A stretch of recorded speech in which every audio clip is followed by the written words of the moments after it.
A Tribute to My Father by Francis Chow. You don't choose your family. They are God's gift to you, as you are to them. Desmond Tutu. My father, Ping Ki Kwok, Kwok Bing K, was born in Guangzhou, China in 1921 and went home with the Lord on March 10, 2007 in Calgary, Alberta, Canada. Usually, Chinese names have meanings and they often express parents' wishes for a child. My father's name Ping, Bing, in Chinese means remarkable and brilliant, and Ki, K, means to have a successful future. Though my father had to overcome many adversities in life, he was able to achieve the attributes that were described in his name. My father was the oldest of 9 children. He was the only child of my grandfather and my grandmother, who was the lawful wife. In Chinese culture, the oldest son of the lawful wife usually is the favored child and occupies a prominent position in the family. Upon his father's death, the oldest son would inherit most of the family's fortune. Unfortunately, this is not my father's case. A childless couple. Shortly after my grandparents' wedding, my grandfather became a sailor. Within the first 10 years of marriage, my grandfather made many sea voyages between Hong Kong and California. He was away for months and stayed home only for a short while and then set sail again. My grandfather was upset with my grandmother because for 10 years she was not able to bear him a child. At that time, a woman bore the blame when she was not able to conceive a child. So my grandfather wanted to have a second wife to bear children for him and carry on the family name. While my grandfather was preparing to take on a second wife, my grandmother became pregnant. Being a submissive wife, she did not dare to go against my grandfather's wish and tell him the good news. Because of this, I have a number 2 grandmother. A polygamous family. By 1930, my grandfather had accumulated a fortune and mastered some conversational English. He bought 2 used cars from San Francisco and transported them to Hong Kong to start a taxi cab company. Gradually, he also became the operator of several Shell gasoline stations. Later on, he opened an auto part company. In the meantime, my grandfather's family settled in Hong Kong. Both grandmothers gave birth to more children. My lawful grandmother gave birth to a girl who died in infancy. My second grandmother became my grandfather's favorite because she bore him 4 sons and 3 daughters. Therefore, my father, though being the oldest son, lost his privileged position. An unfavored son. Throughout his life, my father wanted to earn his father's love by being obedient, conscientious, and diligent. He attended the famous Hua Yan College, the first English secondary school established in Hong Kong that was started and managed by a Chinese. During my father's attendance, the Jesuit fathers managed the school. Unfortunately, in 1941, during the Japanese occupation of Hong Kong, the school was forced to turn into a Red Cross station, and classes were suspended. Later on, my father continued his education in a business school. After graduation, he assisted my grandfather in the family business. A wise and caring father. My parents were married in 1946 in Guangzhou. They had a traditional Chinese wedding. While fleeing back to Hong Kong during the communist takeover of China in 1949, they left many valuables, including their wedding pictures, behind in the ancestral home. My parents had 7 children. Their oldest son died at birth. I, the number 2 child, became the oldest child of the family and the oldest of 20 grandchildren. I have very fond memories of my parents, especially that of my father. I guess because he understood what it was like not to be loved by his father, he tried to bestow his love on us in a myriad of ways. We were not rich, but we were always being provided and cared for lovingly. We were born in a hospital and not delivered at home by a midwife. My sister Mary and I were born in St. Paul's Hospital, or known as the French Convent Hospital, which was one of the oldest private hospitals in Hong Kong. While we were growing up, many families shared a flat or lived in resettlement housing. My father, though being the only breadwinner for a family of 9, rented a flat in Happy Valley, Palma Day, for the family to live. Happy Valley was and still is an affluent neighborhood. A maid helped my mother and my grandmother to take care of us during our childhood years. We have had a washing machine since the late 1950s. Since I was the oldest child, my father devoted more love and time to me. When I was in lower elementary school, he walked me to school in the mornings and reviewed my homework with me in the evenings. My father, like most of his contemporary Chinese males, did not express his love to us verbally. He showed his love to us by nurturing us with a good education. When I was in 4th grade, he started teaching me classical Chinese literature, such as Tao Yuanming's The Peach Blossom Visionary Land, Tou Yunming Zog Dik Tou Fa Yun Gei, and Su Shi's The First Visit to the Red Cliff, So Sik Zog Dik Cai Big Fu. My parents initially enrolled me and most of my siblings in a Chinese school where English was taught as a second language. By the time I finished 5th grade, my parents realized that my future depended upon receiving a sound English education because at that time, Hong Kong was a British colony. Therefore, they wanted to transfer me to a good English school.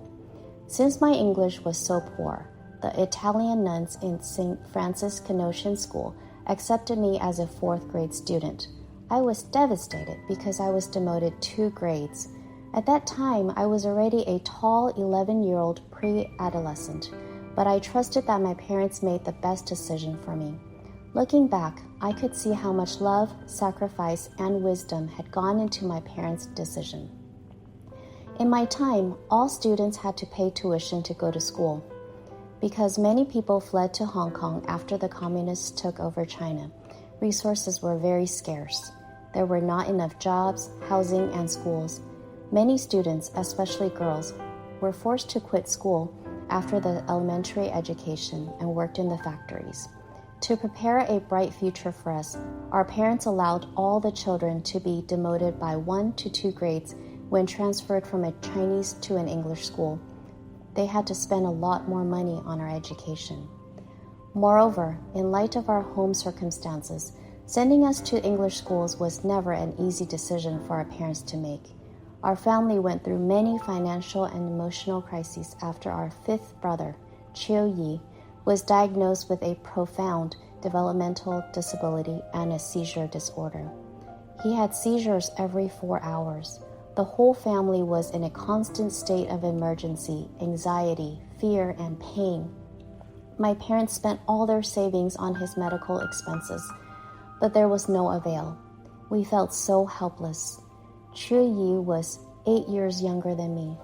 Being the oldest child, I bore my parents' sadness, disappointment, and even shame and guilt. Amid all these happenings and emotional turmoil, my father still tutored us in the evenings so that we could catch up with our English. I am extremely awed by my parents' courage and steadfast love for us. A shrewd businessman. My grandfather died in 1963, and this year became a turning point in my father's career. My grandfather did not leave any money or business to my father, though he was the oldest son and the son of his lawful wife. My father has always been an industrious and shrewd businessman. Coupled with his fluency in English, Shell Gas Company offered my father to be the operator of Whitty Street Shell gasoline station. From then on, my father was capable of exercising his skills independently without my grandfather's control. Within less than 5 years, my father had accumulated enough money to open an auto part company. As time progressed, he became the operator of several Shell gasoline stations. With increasing involvement in his business, my father spent less time at home tutoring my younger siblings. The legacy of my parents' wise decision. Due to my parents' wise decision to send me to a reputable English school, many doors were opened for me later in my life. I almost obtained a full score on TOEFL when I applied to Canada for college.